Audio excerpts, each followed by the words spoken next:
Hi hello. അപ്പോൾ ബാംഗ്ലൂരിലെ ഒരു ഫുഡി ഡേ കണ്ടാലോ? രാവിലെ തന്നെ ബിസ്ക്കറ്റ് കഴിച്ചു, പിന്നെ ഒരു മധുരമുള്ള മസാല ദോശയായിരുന്നു.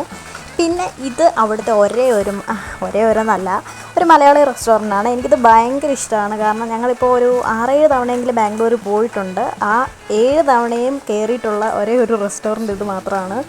അടിപൊളി ഫുഡാണ്, നല്ല ക്ലീനായിട്ടുള്ള നല്ല ഹോട്ടലാണ്. അവിടെ ഉള്ളവരും മലയാളീസാണ്. അപ്പോൾ ഇതായിരുന്നു ഹോട്ടൽ.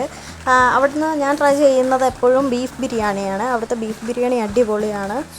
ഇതായിരുന്നു വന്നിട്ടുള്ളത്. അത്യാവശ്യം കുഞ്ഞ് റൈസാണ് വരുന്നത്. പിന്നെ ബീഫൊക്കെ നല്ല സോഫ്റ്റാണ്. പിന്നെ അതിൻ്റെ കൂടെ നാരങ്ങ അച്ചാർ, സാലഡ്, അതുപോലെ തന്നെ പപ്പടം, ഇത് 3 കിട്ടുന്നത്. പിന്നെ ട്രൈ ചെയ്തത് ചോറായിരുന്നു. ചോറിൻ്റെ കൂടെ അത്യാവശ്യം നമ്മുടെ ഇവിടുത്തെ കറികളൊക്കെ തന്നെ കിട്ടുന്നുണ്ട്.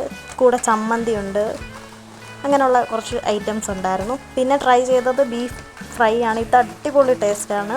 പിന്നെ അതിൻ്റെ കൂടെ 2 പായസവും കൂടെ കിട്ടും.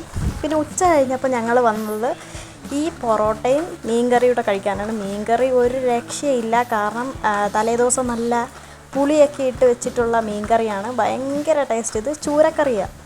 അപ്പോൾ ഉച്ചയ്ക്ക് ഫുഡ് കഴിക്കാൻ പോകുന്നവർ പ്രത്യേകം ശ്രദ്ധിക്കുക. 12:30-ക്ക് ശേഷം പോയി കഴിഞ്ഞാൽ നല്ല അടിപൊളി മീൻ വറുത്തതും കിട്ടും. ഞങ്ങൾ പക്ഷേ അതിന് മുമ്പ് പോയതുകൊണ്ടാണ് കിട്ടാതെ പോയത്. അപ്പോൾ ഇതാണ് മീൻകറി. പുറത്തത് ഇങ്ങനെ ബോർഡിലൊക്കെ എഴുതി വയ്ക്കും. അപ്പോൾ ഇത് വന്നിട്ട് മോട്ടീസ് കിച്ചൺ എന്ന് പറയും. ഇത് ഇന്ദിരാനഗറിലാണുള്ളത്. നല്ല അടിപൊളി ഫുഡാണ്. അപ്പോൾ ബൈ.